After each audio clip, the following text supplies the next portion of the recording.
السلام عليكم ورحمة الله وبركاته. اليوم هذا الفيديو بوري لكم الطريقة من كوتشكمجة إلى المطار، أو كمان من محطة الميكروباص اللي هو مصطفى كمال باشا.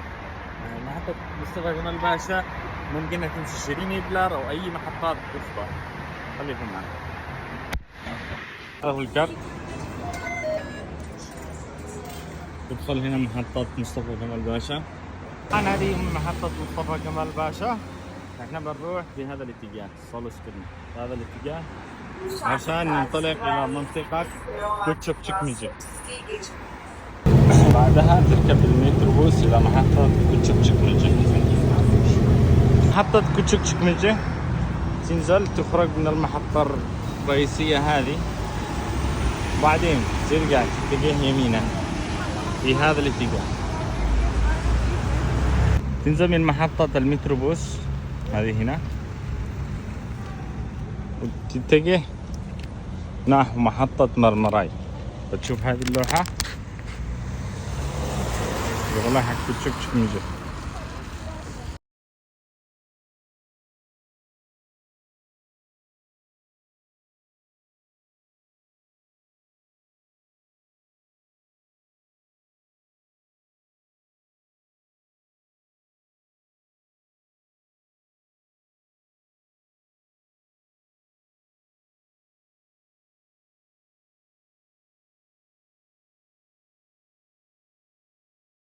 وصلنا محطة مرمراي. هذه محطة اسمها كوتشكمجة.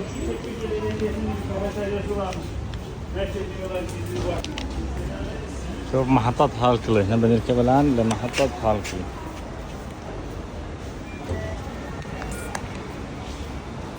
بعد 4 دقائق. احنا الآن بنركب محطة هالكلي، محطتين فقط عشان نوصل إلى محطة اللي توجه طوالي إلى المطار. بننتظر هنا لين شوية. شوفوا هذه محطة ايش؟ كوتشكمجة. طبعا نزلنا بهذه المحطة. هذه المحطة اللي بتتحرك منها مترو ثاني إلى المطار. الآن بننزل من هذه المحطة. نزلنا من هذه المحطة حق مرمراي متجهين إلى المترو الجديد.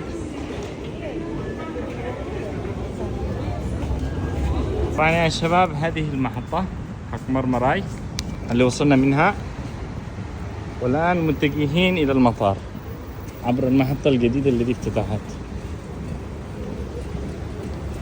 هذه المحطة هذه الستاسيون. أنا الآن وصلنا إلى محطة اسطنبول. هذه هي المحطة. الآن خرجنا من المحطة متجهين إلى المطار.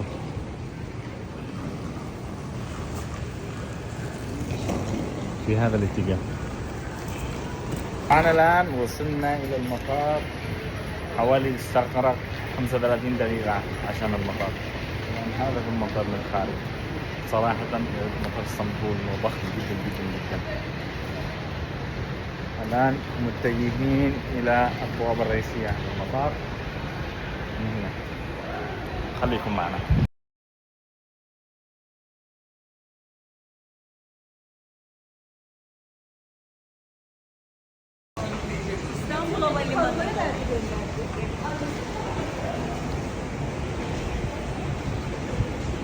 عند البوابة، أي بوابة كانت توجد هنا مكان للتوزين للوزن. أنا أحط الشنطة هذه 6 كيلو. ما أنصح أي واحد يكون الصرف اليورو ب 40 وهو بالبنك ب 55 ب 3500، والصرف الحقيقي هو 4600 ليرة. فما أنصح أي شخص يصرف من هذا الصرافات.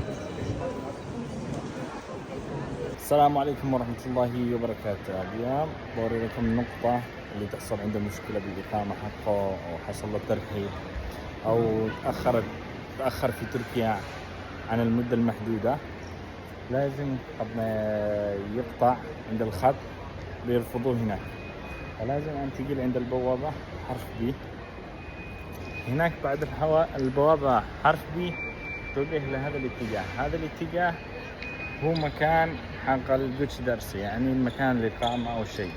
ممكن بوريكم الآن، ممكن أنت هنا تجي لمكتب مخالفات التأشيرة علشان إيش؟ يعطوك ورقة ويختموا عليها إذا عندك مخالفات ممكن تدفعها وما تنحرمش من دخول تركيا، وإذا ما تريد تدفعها يسوي لك ختم من الدخول من تركيا على حسب المخالفة، 6 شهور، سنة، سنتين أو أكثر. من هذا المكان تتوجه إلى هنا جوتش دارسي.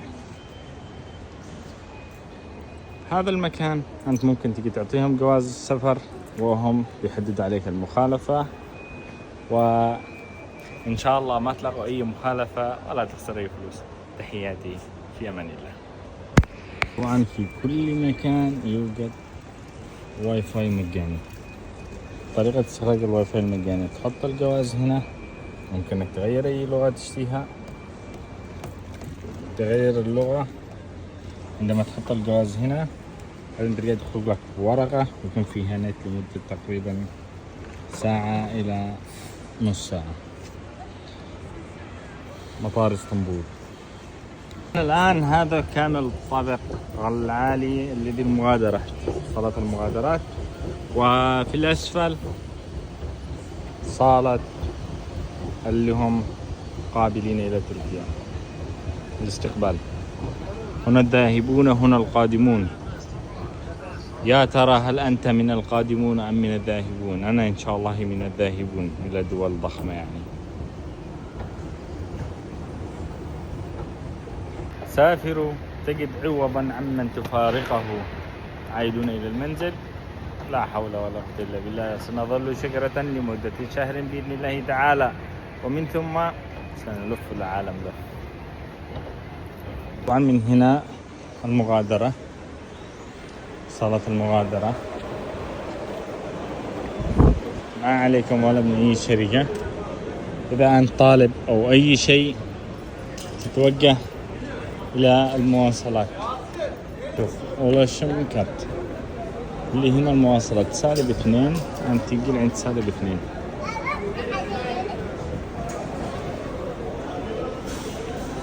تضغط هذا الزر الآن بيجي أي بوابة رقم 13. تضغط -2. الآن بننزل الباصات اللي يوديك لأي مكان تريد. هنا الباصات، وهنا رقم 0 مكان المترو. بس إذا أنت تمشي باصات كبيرة تنزل إلى -2.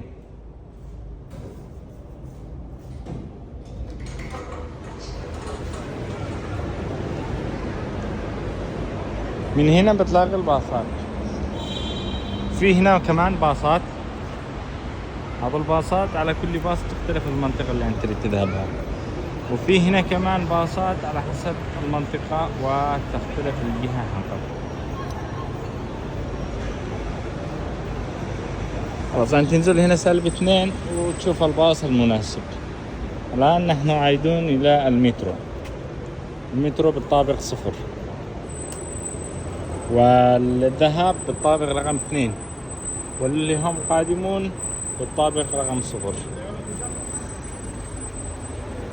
من البوابة رقم 11 أمامك طوالي المسار للمترو.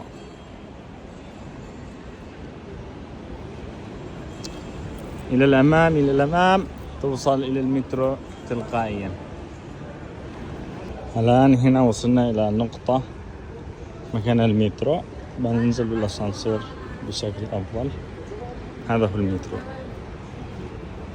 شوف الناس اللي صاعدين نروح بدالهم نازلين. ننزل للطابق -2. الطابق الأول اسطنبول، -2 مكان المترو. خلاص الآن المحطة وصلنا. في هناك على اليمين تقطع كرت للمواصلات، ويمديك إنك إذا في معك كرت يمديك إنك تمشي طوالي. هذا لنا كرت طالب مختلف، لكن ممكن تقطع الكرت السياحي من هناك ب175 ليرة. سلام، متجهين نحو المترو. وصلنا فبننتظر المترو. الآن وصل المترو وخلاص يودينا للمنطقة التي نريدها.